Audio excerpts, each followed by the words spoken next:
The broadcast is now starting. All attendees are in listen-only mode.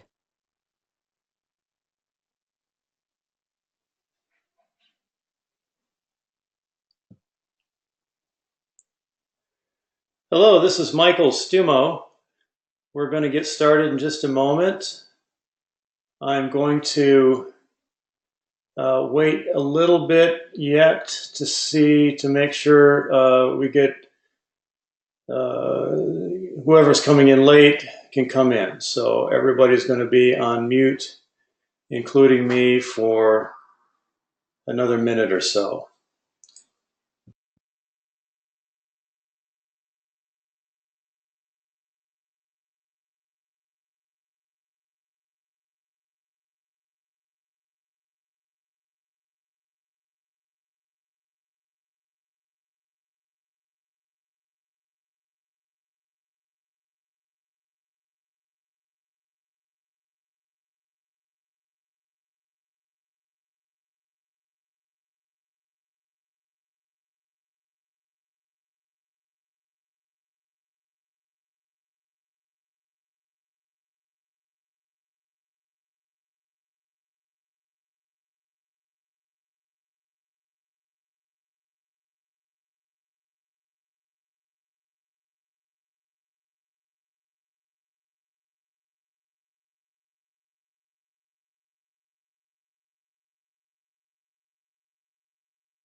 Okay, let's get going. So thanks for attending this webinar. We've talked about exchange rates before in a prior webinar. John R. Hansen presented last year about the market access charge, which forms the guts really of this competitive dollar for jobs and prosperity act. We, since that webinar, have worked pretty hard with a team of folks on a bill to implement it. It's one thing to have the mechanism to get the dollar price, the overpriced dollar, down to a trade balancing equilibrium price, as you'll hear in our webinar today, and as John discussed before. Another thing to put it into legislation. We had our own team of experts with an outside team of experts working pretty hard, and we have a product we can be proud of. So this webinar today is to explain comprehensively the economic background, economic justification for it, how the bill works, and then to hopefully enlist you all in helping us to find more outside support outside of CPA, which means in Congress. It means other groups, organizations, and companies around the country, and individuals, the media, and the like. We want to arm you to be as effective advocates as you want to be and as you can be. Since this webinar has started, we don't need to say the webinar will start shortly, but it's started now. So a couple housekeeping issues here. We are going to have a question and answer session. You're all on mute right now. This is a computer-only viewing of the webinar. And so you should have a GoToWebinar control panel. And on that control panel, you have an area that says questions. So if you have a question, we're going to hold the questions till the end.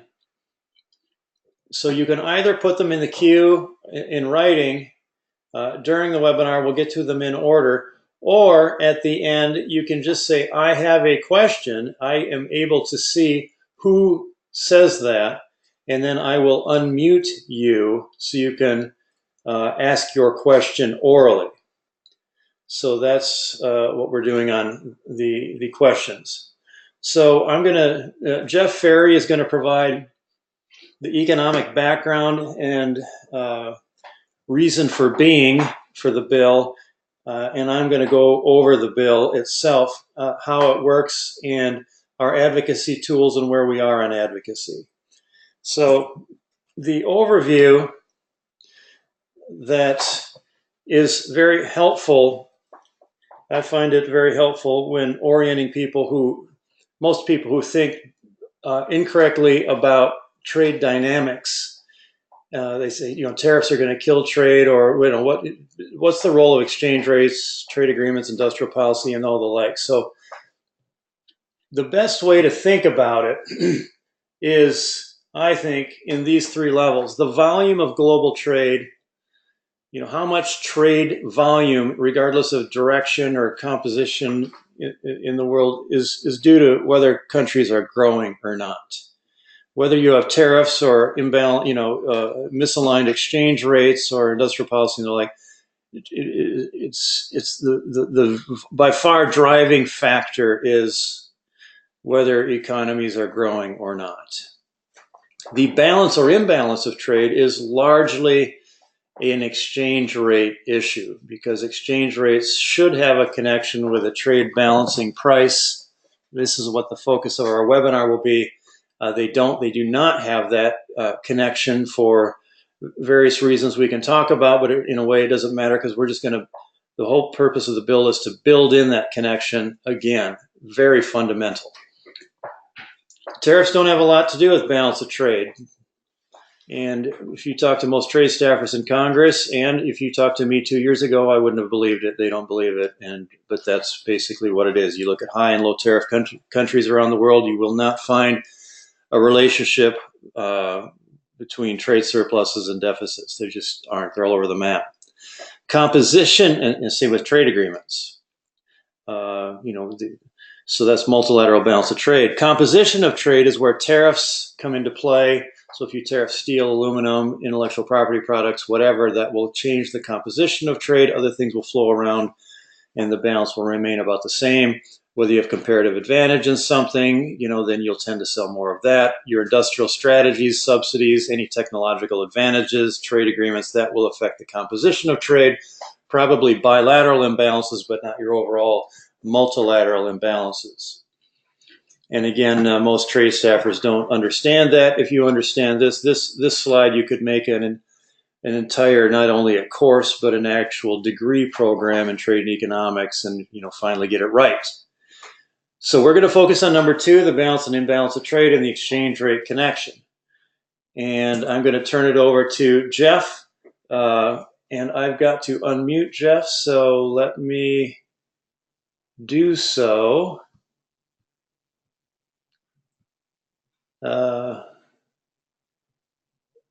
And I'm hoping I can do this. Okay, Jeff, I think you're on. Will you speak?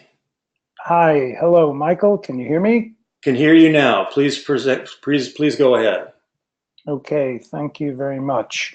Right, so let's talk for a moment about currency manipulation. I think many people on this webinar are probably familiar with the concept of currency manipulation, which is when a nation consciously and intentionally drives down the value of its currency to benefit its trade balance and its export performance.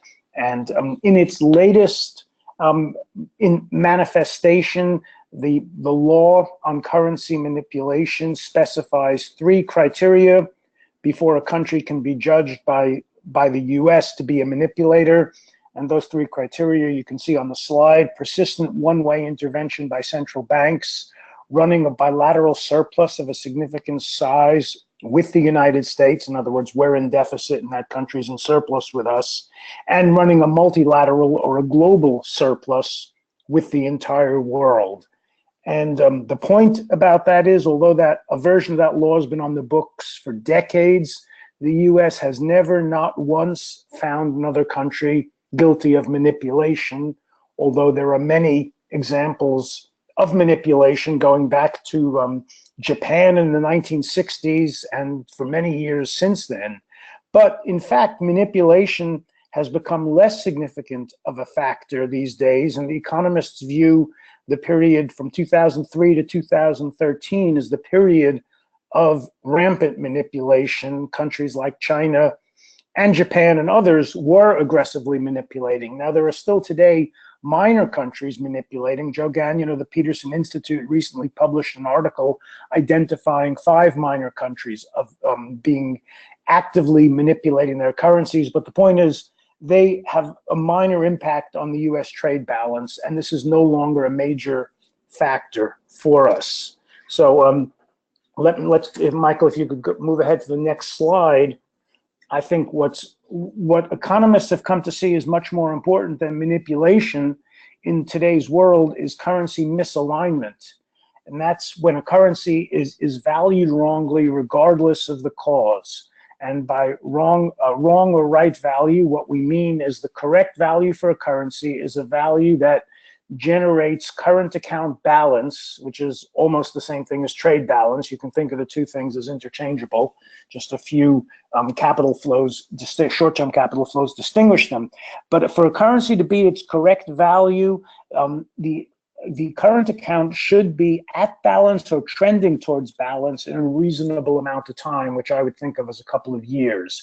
And it's clear that many currencies have been misaligned for the last 10 or 20 years.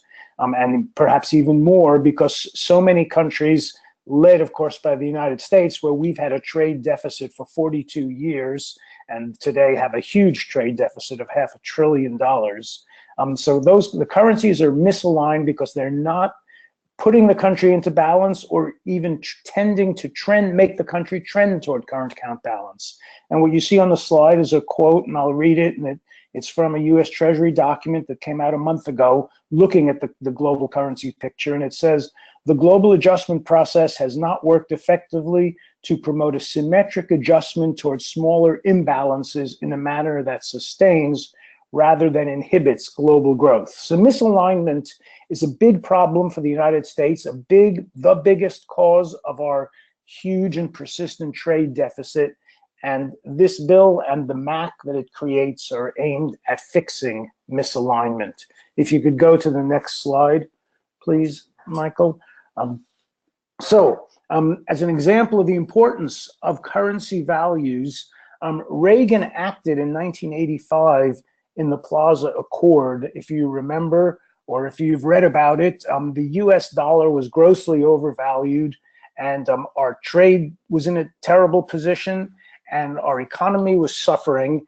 And the Reagan administration called a meeting in New York City at the Plaza Hotel and got the Japanese, West Germans, and a couple of other countries in a room, basically, their ministers of finance, and said, we need to take action together, concerted action to drive down the value of the dollar. And I think it was roughly 40% that we drove down the value of the dollar in that agreement, and the other countries collaborated. They all sold dollars for their own currencies to drive down the value of the dollar, and it actually produced a dramatic improvement in our current account. And the only time in about 40 years that our current account has been in surplus was several years after the Plaza Accord went into action in 1991. And that sort of time lag is well known in the relationship between exchange rates and current account. So there's no question that the Plaza Accord worked and brought down the value of the dollar, got our account back into balance or close to balance, and so it worked. And but the problem there was it was a one-off agreement. There was a lot of diplomacy in the run-up to make that happen. What we're talking about here with the MAC and the CDJP Act is a program to create a permanent, ongoing system and structure to keep the dollar as close to balance, as close to the correct value as possible. So, Michael, if you could move on. Let me say a couple of words about why the dollar is overvalued and has been overvalued for decades and decades. The dollar is unique in the world, as those of you who study history may know, that the Bretton Woods Conference in 1944 in New Hampshire, the U.S. Went there determined to make the dollar the most important currency in the world, and it should really remind us that you should be careful for what you wish for, because they got everything they wished for. The dollar became the central currency. Other currencies like pound sterling were dethroned. And that all sounded great at first, But once the dollar emerged as overvalued, it became a real poison chalice, a real problem. And the reason the dollar is overvalued is that it has three uses in the world economy today, in addition to the dollars you and I use to go out and buy our cup of coffee and everything else. It's used by nations internationally as a reserve currency. Central banks and others hold dollars as reserves. It's used as an invoicing or payment currency. So many nations use dollars to buy, petroleum. When country A buys it from country B, it will be invoiced, quoted, priced in dollars, and paid in dollars. So that's a source of demand for the dollar. But the most important source of demand for the dollar, or the most destabilizing source of demand, is that it's an investment currency. We've seen, since the collapse of Bretton Woods in 1973, we've seen an explosive growth in foreign exchange markets and other international capital markets where the dollar is the #1 currency. And this is a financial demand for dollars, which is completely separate from the use of the dollar for the US trade accounts. And what that's done is it's pushed up the value of the dollar, and it's made, like it says here, all US goods and services non-competitive globally. The dollar is some 20 to 25% overvalued, which makes our goods 20 to 25% more expensive when compared to foreign goods. And there's really, in the current legal structure, there's nothing we can do about that, because the dollar's value is being set in these international financial markets. It's not being set by an excess of imports. And if you read classical economics like Adam Smith or David Ricardo, there was an automatic mechanism involving the gold standard that would have driven down the currency of any country that imported too much. Well, we don't have that here. We've got a dollar that's overvalued. There's no gold standard. There's no independent standard. There's just financial markets keeping the dollar way too high. Okay, so could we move on to the next slide, please? Here's some indicative numbers to show you what we have in the market. It's not just the United States. You can see we are in this chart. These numbers are a year old. These numbers, I should say, are derived from Bill Klein's analysis. He's an economist at the Peterson Institute, and we've adjusted them to reflect an absolute zero balance in the current account, which is what we think should be the goal. And what you see here is a finding that the US dollar is some 25% overvalued. The pound sterling is some 10% overvalued. They've been in consistent trade deficit since about 1992. Most of the other major currencies are undervalued, and their countries have been in surplus for many years. Taiwan is over 35% undervalued. Japan 25%. You can see the numbers here, and the point is that this is a situation which hurts our economy, hollows out our manufacturing industry and all on our agricultural industry. All of our export industries are hurt by this, and this is a persistent situation. There's no way in which the economy is automatically or naturally going to rectify this situation, and we've got 42 years of evidence for that. Okay, so if we could move to the next slide. What this slide shows you is the importance of the dollar value for our economy. I've mentioned this already, and I think Michael's mentioned it, but what you see here is a strikingly close correlation between the blue line, which is the real value of the dollar expressed in its trade-weighted currencies, and the orange line, which is the US current account balance inverted, so flipped upside down and lagged 2 years, just to make it easier to see the correlation. So what we're telling you is, in that enormous spike going up in the early 80s, that's when the dollar went up because Paul Volcker raised interest rates for domestic reasons. He had to get inflation out of the system. What happened is, on the orange line, the current account plunged into negative territory, causing a huge trade deficit, enormous problems for manufacturing industries in the early 80s, and so on. Then the Plaza Accord happened, the dollar plunged down, and the current account, because it's a flipped over chart, actually improved dramatically.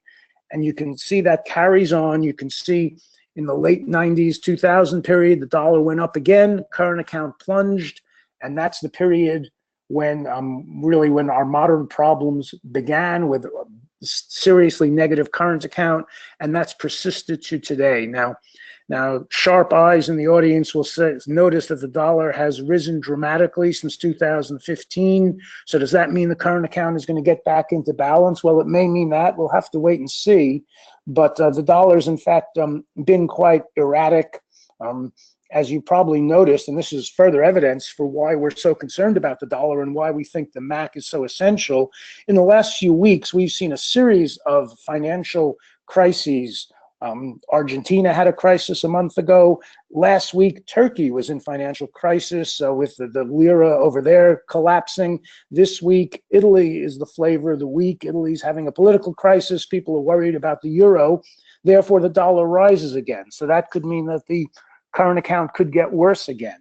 So we're in a very volatile, erratic time, which just enhances the need for a policy that the US government can use to make sure that the real economy stays on track and generates what we need, which is growing production and growing employment.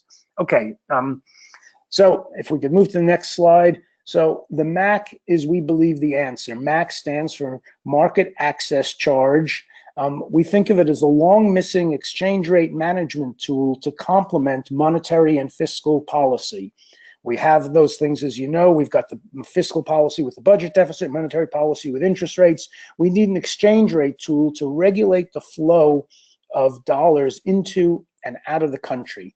And what the MAC would be a small variable fee paid by foreigners to purchase dollar-denominated assets. This would moderate incoming capital flows and reduce the dollar exchange rate back to trade balancing equilibrium. And the idea is the MAC would start off at a very small value, say 0.5%, and then it would be managed by the Federal Reserve, and they would raise it as they saw the need to raise it to get the current account trending back towards zero. And the reason why we think it would work is that private capital movements in these international financial markets respond very quickly and very clearly and strongly to differences in interest rates. There's only a point or two difference between our rate and the rate. In other words, by rate, I mean the yield on the US Treasury bond or bill as compared to the yield on a comparable bond from the German government.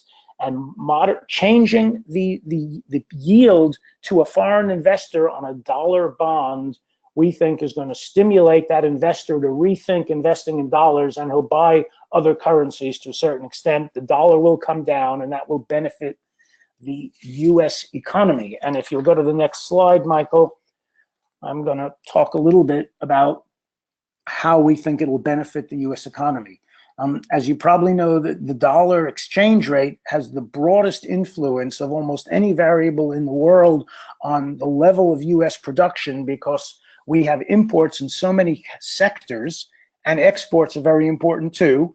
And all those sectors are affected by the dollar, which affects the price of every single one of those goods. So getting the dollar down is going to help many industries, or virtually almost every industry. Now, we also note that the world's most successful economies, such as South Korea and Germany, have achieved their high growth rates during periods when they've kept their exchange rate low. And whether or not they did that intentionally is beside the point. The point is that when you've got a low, highly competitive exchange rate, you tend to see your exports go up, your imports held in check, and that helps the domestic economy. I want to say we're not going to use the MAC to make the dollar unfairly low, because the US is too much the linchpin of the system for us to play the sort of games that some of our Asian partners play. We're just going to make the dollar competitive. We think that we need a current account at zero. We've had hundreds of billions of dollars of trade deficit every single year. We need to fix that, get as close to zero as we can. And we think this tool will enable the Fed to do that through managing the MAC properly. And once we do that, the effects of a competitive dollar will feed through to production, profits, employment, and investment. We'll be more competitive. We'll be able to produce more at home, export more, import less. That will boost company profits. That will enable companies to hire more people. And out of that profit comes the investment funds to enable companies to grow and the economy to grow over the years to come. So that's the goal. We think the MAC is that potentially that important to the US economy. And Michael, I'll turn it over to you now to discuss the act of Congress that will create the MAC. Thank you.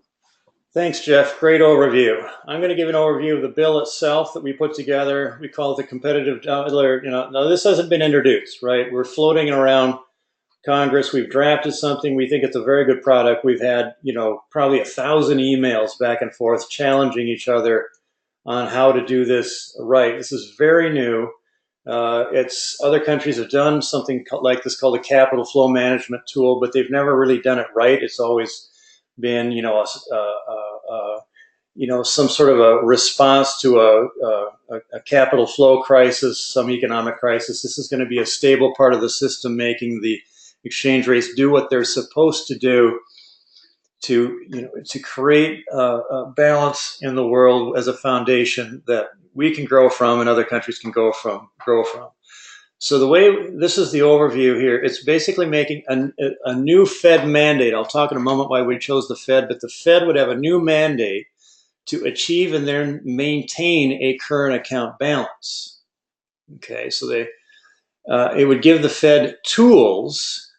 The first one is the MAC, a variable rate charge, a market access charge, the variable rate charge on incoming capital to push the dollar gently to a competitive price.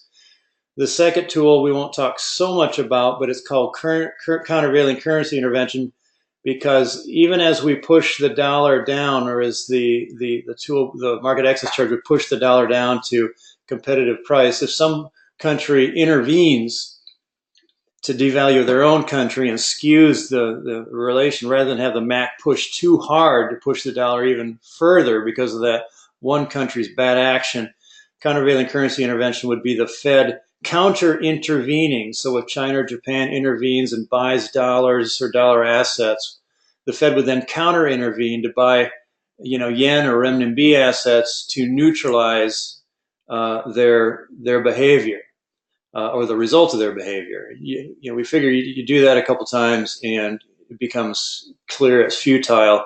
The Fed's actually pretty good at doing that. Should they have a reason to? They don't have a reason to right now because they don't have this mandate to get a current account balance. The result is to fix trade deficits forever.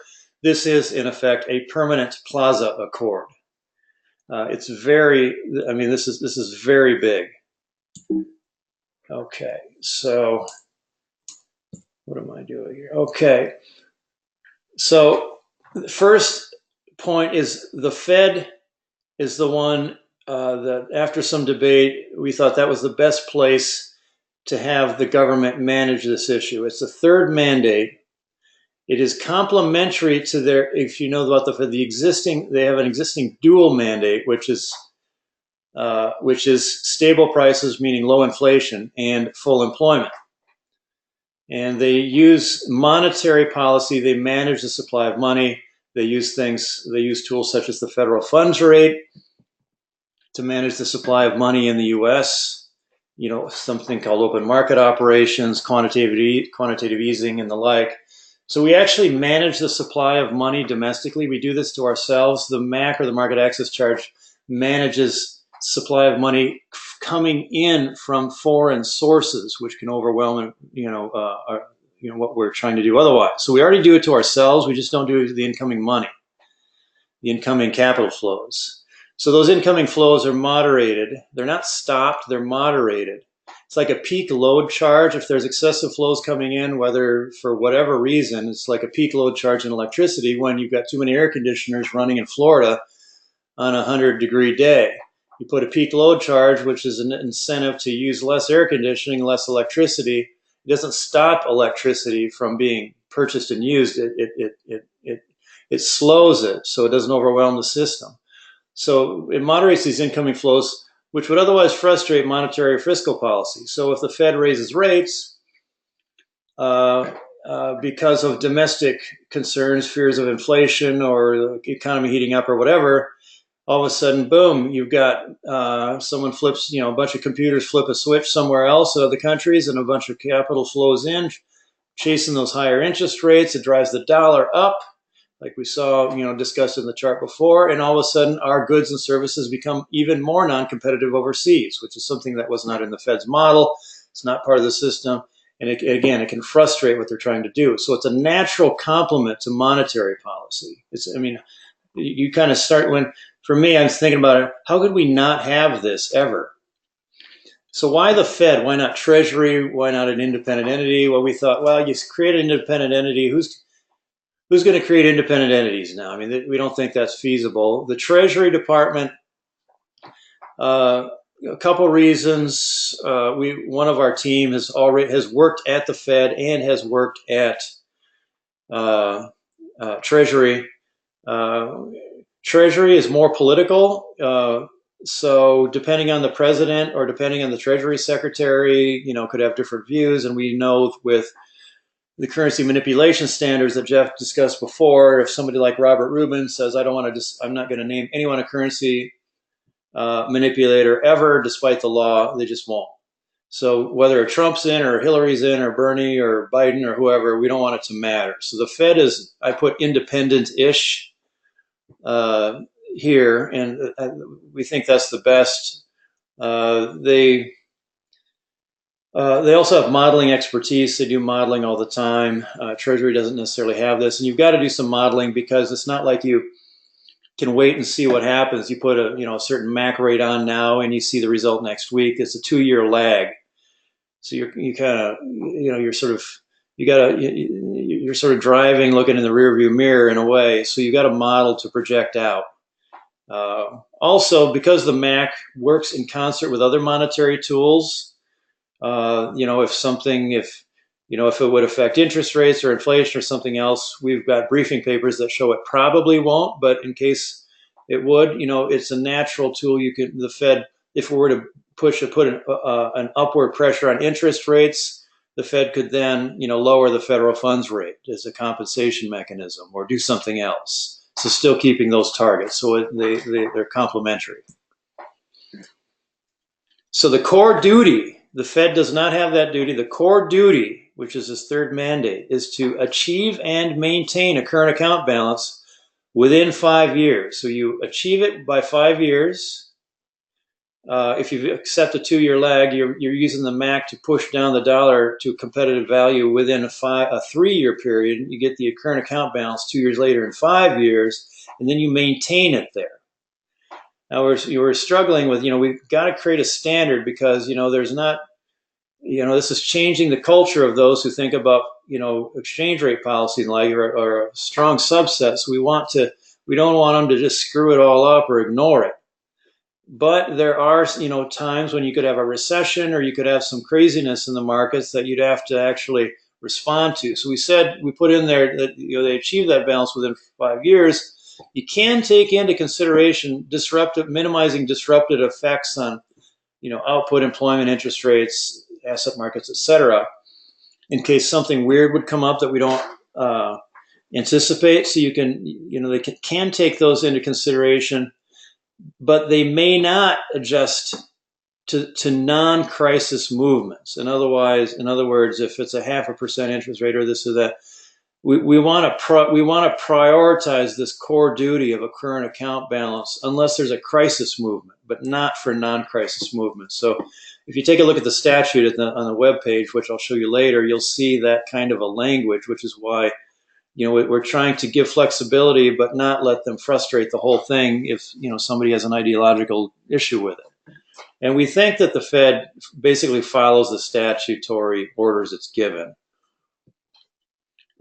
And further, to make sure they don't screw it all up, we have an initial market access charge starting at 50 basis points within 6 months of enactment. So they can't just slow walk it and just say, oh, we're still studying it. We haven't gotten to set the right rate yet. Okay, if you don't set it, we're going to start with a small one, 50 basis points or 0.5% on incoming flows at 6 months. So it's going to happen in 6 months. And then, they can adjust it from thereafter. So there's a lot of thought here. Next is, what assets do you cover? Incoming flows buying what? This may have been the most debated piece of what we did. And the way we did it is all securities, which are, as you see on the screen, security, stock, bonds, note swaps, other financial instruments that are denominated in dollars, or they're registered or located in the U.S., or they're an obligation of a U.S. person, meaning a person or entity. So all of those things, if you get incoming flows buying those things, they can push the dollar up. Okay, excessive inflows buying those things push the dollar up, so we put a charge on them. Also, real property, ownership in U.S. entities, buying companies that are not through classic securities. We've covered most of that, and then we have a future catch-all because dollar assets are something that can be melded and molded by funky derivatives trading and this and that, and you want to cover as much of them as you can, because if there's a loophole that incoming capital can flow through, it can diminish the effectiveness of the MAC. So more coverage makes the market access charge at a lower rate. So we want to get more coverage, not less, to minimize how big the MAC would have to be to have an effect that we need to. So the future catch-all is that the Fed can identify any other asset that trades in sufficient volume to cause a risk of upward pressure on the dollar price. So if we didn't think of something, they can define it later. Who collects it? So, if you're like me, I never thought about these things. I've thought about trade for a long time, but money flows and all that. But as it turns out, we already regulate these types of transactions, all of them, for other reasons. One is the Bank Secrecy Act. So incoming money over $10,000 already has to be identified and reported to Treasury now. So we're piggybacking on that, and those are financial and non-financial institutions. There's a few correspondent banks that do most of it. If you're like me, I've got a local bank in a local town here, and if I want to get wired from abroad, it goes through first a correspondent bank, not my local podunk bank, and then to the podunk bank, and then to me. That's already reported to Treasury. We're not creating anything new. So you just they report it in a form, and you add something to the form. And as to securities, we all know they're already regulated under the Securities and Exchanges Act. You have entities that are certified transfer agents. Transfer agents are legally able to register a security, a name change or an ownership change of a security. They already file reports. They already have all the information on those reports, like the real party of interest, the amount of the transaction, etc. They're collecting fees for doing so. So we piggyback on that, and you add the MAC fee to a pre-existing form and collection regime that already exists. And then they remit the MAC to Treasury. So I thought, boy, we're getting this whole new regulatory body, and it really isn't. You're just piggybacking. You've got another line on these forms that already exist because it's already been done. So they collect, and then they remit it to the Treasury, which they're already doing in many circumstances right now. So that's how it gets collected when the funds come in the country. So building support for the Act, we've got a website that has everything you want to know about it. For the bill introduction, education, and enactment, it's at prosperousamerica.org/currency bill. You can see a slider on our homepage. You can click on that, and I'll show you how do I do this. If I show you now, I kind of screw up my screen here a little bit, but let me get to it because I think it's worth looking at. Yeah, so I brought up our homepage here, and you see this first slide, fixing the overvalued dollar. It goes here, and we've got everything you need to sign the petition. This says remove signature because I already signed it, but this is a big deal. We're collecting signatories across the country. There's a petition on this page, and if you click this link, we support legislation to achieve a competitive dollar and balance U.S. trade. We urge Congress to support the Competitive Dollar for Jobs and Prosperity Act. So companies, trade associations, organizations, individuals, everyone, we want to sign this. And we use that when we go into an office because a congressional office, it's not, you got to have two things for them to want to be supportive. No, number one is good policy, but number two is good politics. And rule number one for good politics is that their constituents support it. So if we could show constituent support, then me or Jeff or whoever is not one, just 1 in 100 schmucks with a neat policy idea, but no support. So we've got to have the constituency support. We've got, national organizations like whether it's CPA, National Farmers Union, RCAF USA, which is a cattle producer group, Copper and Brass Fabricators Council and the like. We've got, a bunch of regional organizations, a bunch of companies around the country. And so the petition is important. We've got a piece here, what people are saying, which is nice. People, like Skip Harquist, a copper and brass fabricator, talking about what currency misalignment means to the copper and brass fabricators. Brian O'Shaughnessy, our vice chairman at CPA, saying how it will impact his company. These little anecdotes are important to say this has an impact on real job creators, as they say, or companies that are trying to be competitive. Joe Gagnon of Peterson Institute has endorsed it, et cetera, et cetera. It's great for agriculture. Jeff Ferry is going to come out with a report in a couple, 3 weeks showing that lower dollar exchange rates produce statistically significant upward pressure on commodity prices like soybeans, corn, and wheat. So things like that. We've got an explanation of the bill. This is, it says a short explanation. This is a short one. If you want a 2-pager, you can view it as a PDF, print it out, and use it. We got a long explanation if you really want to geek out. Some people, you got to have more. So this is a longer one, and you can print out and click for the PDF. So the point is we got all the resources here for you when you want to come and look. We got the draft bill here. You can view it as a PDF. It's got the whole bill that we're hoping to be introduced. We've had it, already vetted by Legislative Council in the Senate, so it's, it's in good bill form. So this can be used. Questions and answers. Here's a Q&A. How much dollar deval is, what questions are you going to get? How much does the dollar need to devalue? What MAC rate is necessary? Which industries will benefit? How will a lower dollar affect balanced trade and manufacturing employment, total employment? Those sort of things. These are quick answers, okay? And lastly, we have a research page where we have longer articles on different things. You can look at it yourself, but we've got, something which is our seminal paper last year on talking about dollar devaluation.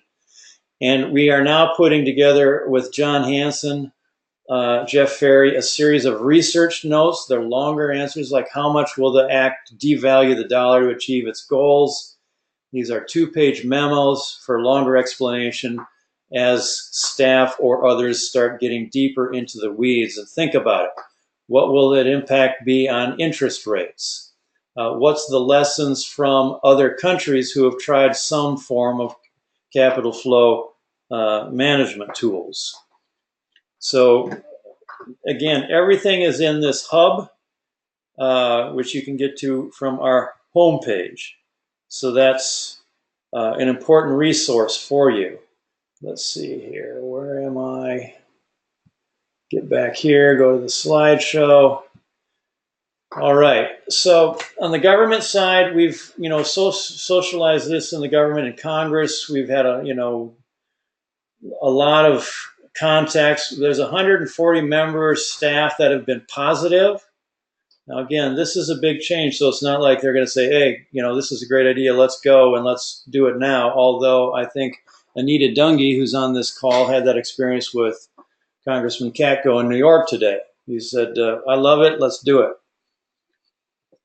So we do have some members like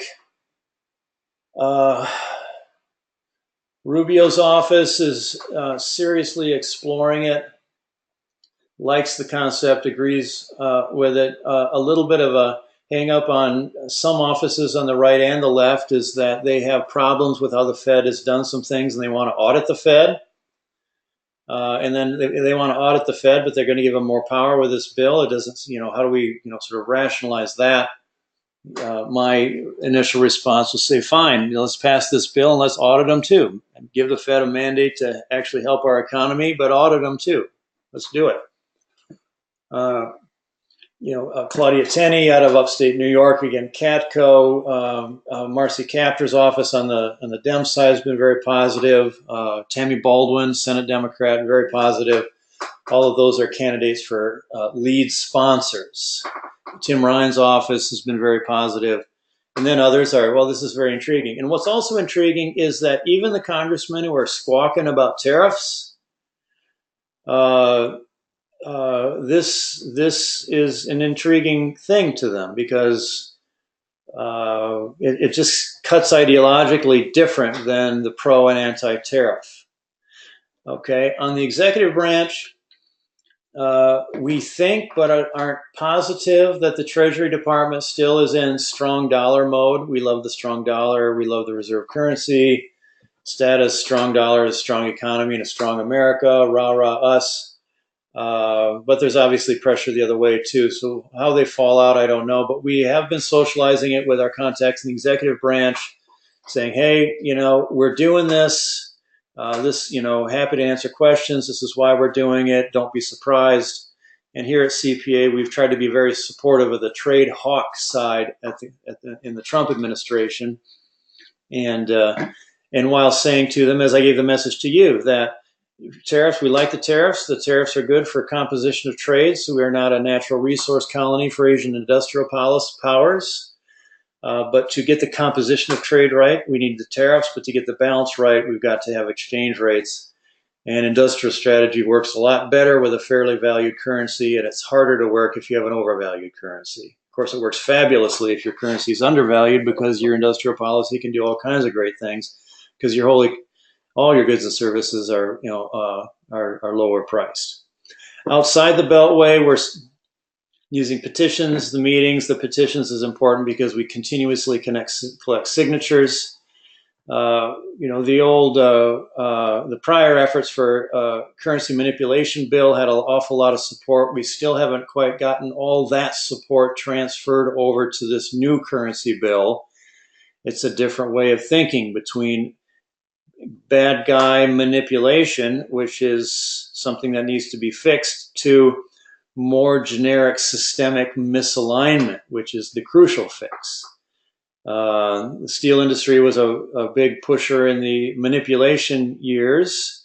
They're focused on 232s and the like. So it takes a while, and it takes a bit. This isn't easy. It's hard to fit it in a bumper sticker. So it's taken some time, but we want to be aggressive. Meetings, etc. Media, education, op-eds. We'd like the reporters who are poo-pooing this effort and that effort to actually understand how trade works. Between exchange rates and balance of trade and the tariffs and industrial strategy for the composition of trades, we want to educate reporters, and we're going to start next week a whole campaign with op-eds with members of ours in different target congressional districts and states. We're going to provide draft op-eds to them that we can talk about, modify, and place in a paper in their congressman's district or in the state to get the senators and say, hey, this currency issue, we like fixing trade, but we got to get on the exchange rate issue. There's a way to do it. This hurts my company's sales. It hurts my company's competitiveness, our profitability, our ability to hire workers, et cetera, and gives a company-specific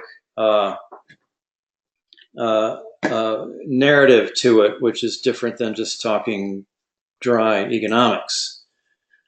So that is the end of my presentation, and we're going to go to questions and answers. And as I said at the beginning, you can either type your question in or say, I want to ask a question, and I will unmute you in order to ask the question orally.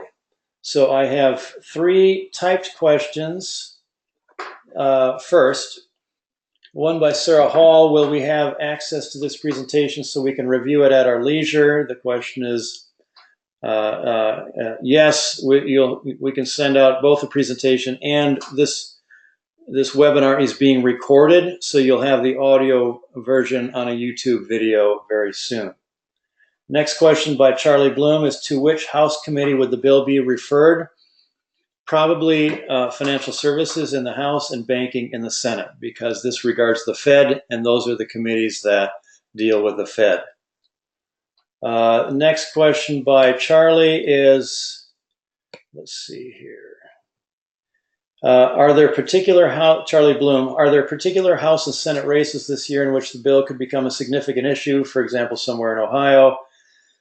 Probably yes. We haven't gamed that out. Oddly enough, that cuts both ways, because one member we're looking at being a lead sponsor on the Republican side is on a red to blue list for the Democrats. In other words, they want to take that congressperson out because it's a potential to flip to the Democrat side. And so if a Democrat partners as a sponsor on that competitive race, they could arguably be helping a Republican try to stay in office when they don't want him to. So it cuts both ways, but actually, that's obviously relevant. We haven't gotten that granular. If you have a question, type "I have a question" in the question box, and I will unmute you.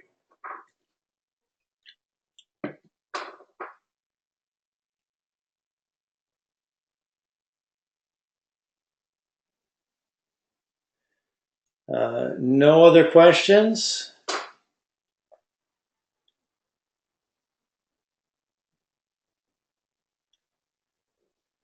Okay, so I think you have the resources. The game plan, again, is to get congressional offices.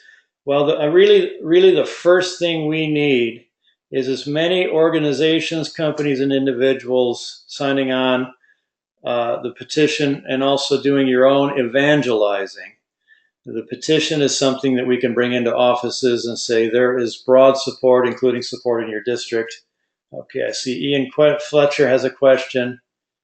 I'm going to unmute Ian. Ian, go ahead. Can you hear me? Yes. Do we have anything from the White House about this? There has been one-way communications by email and in person, letting different people we know in the White House know what we're doing. And we've let Treasury people know, we've let USTR people know, we've let Commerce people know. USTR will respond. That's just, that's basically, that's fine. You may know that we don't do currency issues. And we say, yes, but we'd like you to be supportive, to the extent it ever comes up where you have an opportunity to comment. Ditto with Commerce and the like. We don't think we're likely to get support from Treasury right now, but we don't want to surprise anybody, because we've been trying to be as helpful as we can on other trade issues, and just say, hey, this is what we're doing. We think it's important. So that's the long form answer. Thank you. Okay, next, Jim Stuber typed a question. How can the Fed deal with larger forces like the flight to safety occurring in response to the Italian political turmoil? Jeff, I'll ask you to chime in and answer that one. I think you're still unmuted.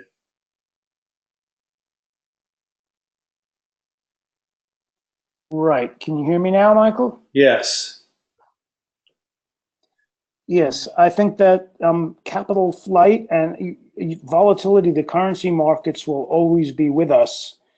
What we need to do through the MAC is create, what you called a peak load charge to disincentivize people to hold dollars. And really what we're engaged in the long term is moving from a world where the dollar is seen as the unique reserve currency to a world where there are multiple reserve currencies. And that movement's already underway. There's plenty of articles pointing out that more reserves than ever before are held in currencies like euros and yen, and there'll be other currencies joining them. And so what I'm saying is you can't, we don't have the power to stop currency crises or crises, financial crises like you have in Italy this week, and as I mentioned, you had in Argentina. All those things generate this feeling that the dollar is the safe haven. We must load up on dollars and dollar bonds. But by introducing the MAC, we create that disincentive, that peak load charge. So when you have a crisis in one country, people will increasingly think of loading up on multiple safe currencies, not just the dollar. Thank you, Jeff. Other questions?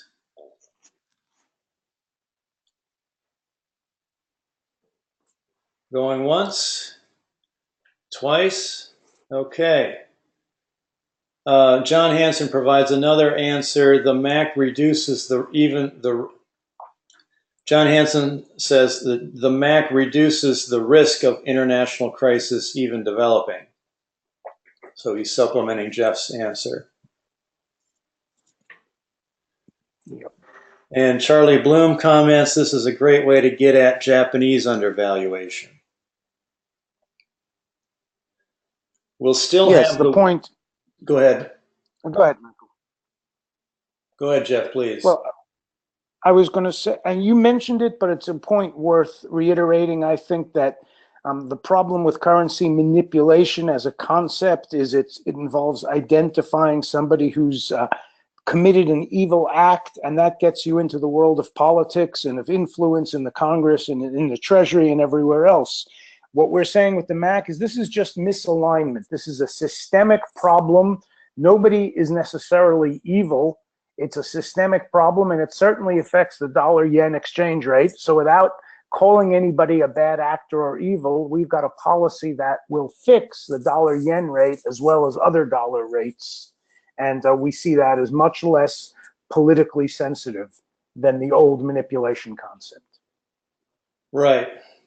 And of course, I always like to be able to find an evildoer and good and bad if we can. But to the extent there are manipulative evildoers here, we still have countervailing currency intervention as well.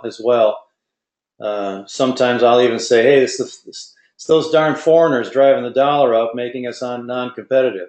Sometimes that helps motivate folks if there is a identifiable bad guy. So it goes both ways.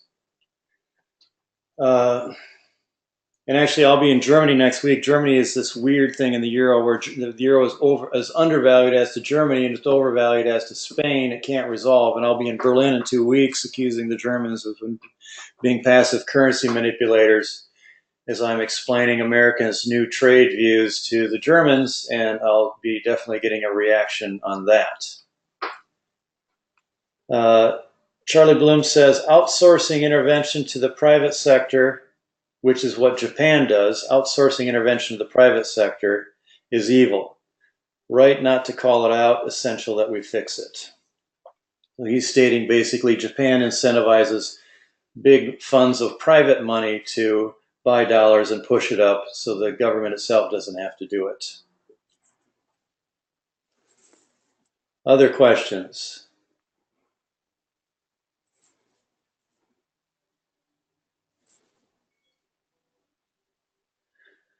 Okay, so we'll end the webinar here. Paolo will be sending out the slides, I believe today, and we'll be finishing off the recording, editing, getting it into a form that it can be posted, and you'll get notice of being able to view this webinar, and you can share it with others and the like. I know that there are some that couldn't make it today. We're hoping that they could be here, but that you can share it with whoever. And this has been a good coverage of the economics and the mechanism of the statute working. I think between this and that currency hub homepage that I showed you, you're well armed. This is a high priority for us, and it's going to go for a while. It's not going to be enacted next week,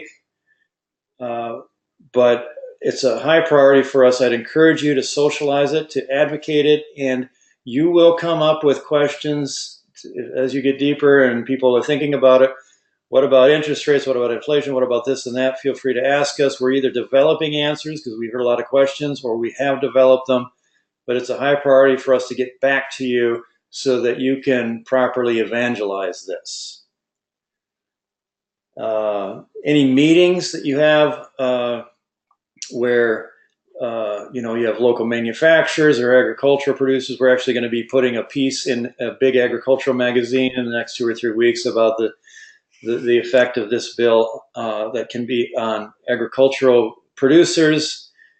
Actually, in ag, the big ag folks, the multinationals have been fighting trade intervention. Farmers and ranches are on the other side largely.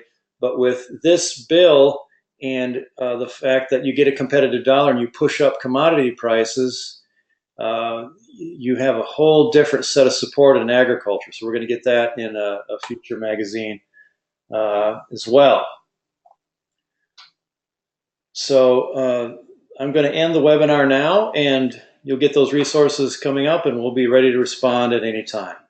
So thanks all, and have a good day.